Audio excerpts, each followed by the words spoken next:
Halo, assalamualaikum warahmatullahi wabarakatuh. Alhamdulillahirobbil alamin. Hari ini aku share lagi video tentang budgeting. Gimana kabar kalian semua, momi? Semoga kalian semua dalam keadaan sehat ya, amin. Nah, mengawali bulan Agustus ini udah saatnya kita semua buat budgeting baru ya teman-teman. Dan kemarin setelah aku evaluasi, alhamdulillahirobbil alamin, hari ini aku mau buat budgeting baru lagi di bulan Agustus ini. Nah, untuk budgeting seperti ini yang rutin aku buat ini udah dari bulan Oktober 2020. Nah, alhamdulillah ya teman-teman, dari beberapa bulan atau bahkan 1 tahun ke belakang ini, aku ini udah nerapin budgeting seperti ini. Alhamdulillah manfaatnya itu sangat berasa banget buat aku. Dan juga aku rasa teman-teman semua juga ngerasain hal yang sama. Yang udah buat budgeting itu pasti ada perbedaan ya teman-teman, dari sebelum kita membuat budgeting dulu dengan sekarang yang udah nerapin budgeting. Mungkin manfaatnya yaitu bisa menabung dan juga bisa lebih mengatur keuangan jadi lebih baik lagi, walaupun belum sempurna ya teman-teman. Dan kita masih harus terus belajar untuk budgeting seperti ini. Kita harus mencoba berbagai metode, kita memilih metode mana yang cocok buat kita. Nah, langsung aja ini udah aku buat untuk gambar-gambarnya ya teman-teman, karena aku sendiri itu suka menggambar. Jadi aku gambar walaupun itu apa adanya banget. Nah, ini untuk income aku masih sama di 3.300.000 dari Pak suami. Untuk anggarannya sendiri ini aku bagi menjadi 3 kategori, yaitu kewajiban, kemudian kebutuhan tidak tetap, dan juga ada saving ya teman-teman. Nah, ini yang pertama, kewajiban. Di sini aku bayar wifi seperti biasa tiap bulan itu 337. Sedangkan untuk listrik ini 205.000. Dan untuk tabungan itu sendiri aku sisihkan 400.000. Sedangkan untuk sedekah itu 100.000 per bulannya.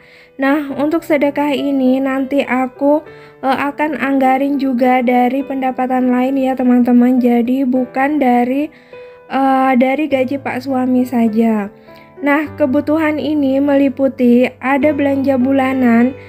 Belanja bulanan ini yang bulan-bulan sebelumnya itu di 300.000, namun udah 2 bulan terakhir ini aku rubah jadi 200.000 ya teman-teman. Di saat barang-barang semua naik, di sini aku malah justru turunin untuk belanja bulanan aku. Untuk uangnya sendiri itu yang 100 aku anggarin dan aku tambahin untuk jajan anak ya teman-teman. Kemudian belanja mingguan di situ aku turunin jadi 150 per minggu, jadi 600.000 per bulan ya teman-teman. Untuk beras masih sama 200.000, sedangkan gas dan air di situ 165.000. Jajan anak di situ 450.000 karena anakku dua-dua udah sekolah. Jadi otomatis itu tiap hari ada uang jajannya mereka ya teman-teman. Nah, untuk bensin di sini juga aku naikkan jadi 200.000 karena aku sendiri itu mengantar jemput anak gitu loh teman-teman. Jadi motor dua-duanya itu kepake banget. Nah, di sini ada juga kebutuhan lain-lain ya teman-teman. Nah, seperti yang aku bilang tadi, kebutuhan lain-lain ini itu dari sisa anggaran yang udah aku anggarin di awal tadi. Nah, ini aku anggarin untuk uang pegangan, kemudian dana tak terduga, serta skincare. Uang pegangan itu sendiri nominalnya ada 100.000, kemudian dana tak terduga itu ada 100.000, sedangkan untuk skincare juga 100.000. Jadi di sini totalnya untuk dana lain-lain itu ada 300.000 ya teman-teman.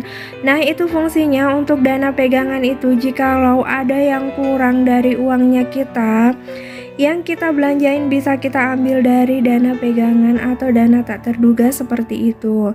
Nah, di sini udah aku totalin. Di sini income aku itu ada 3,3 ya teman-teman.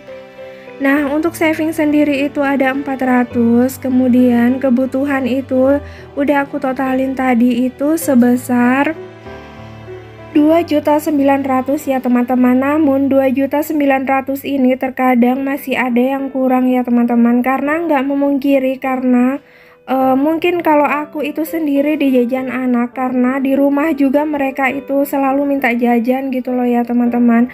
Jadi kadang-kadang aku masih nambahin uang juga untuk jajan mereka itu dari income tambahan Pak suami.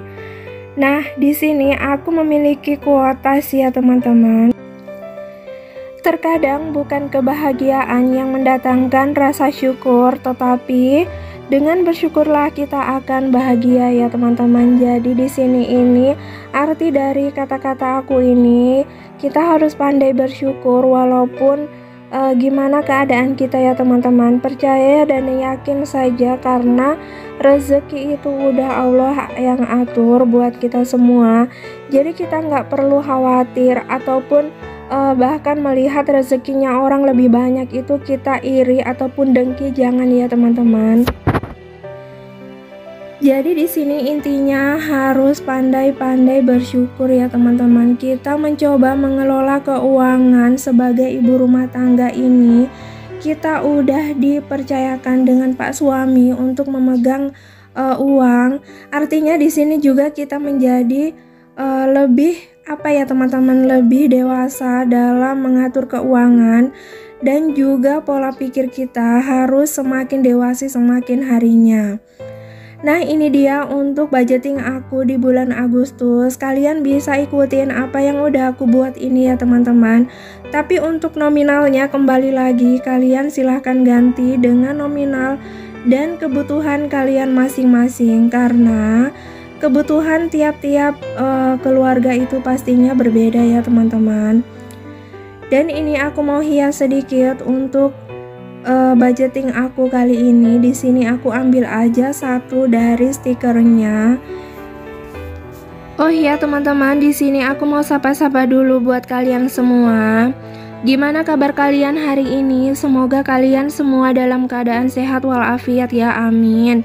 Terima kasih buat kalian yang udah nonton video aku hingga detik ini. Terima kasih buat kalian yang udah subscribe channel aku, serta selalu memberikan support yang terbaik buat aku. Terima kasih banyak, karena tanpa kalian semua channel aku ini nggak akan ada artinya apa-apa ya teman-teman. Pokoknya buat kalian yang punya channel maupun yang nggak punya channel, aku ucapin terima kasih banyak. Oke deh teman-teman, cukup sekian video dari aku kali ini. Wassalamualaikum warahmatullahi wabarakatuh.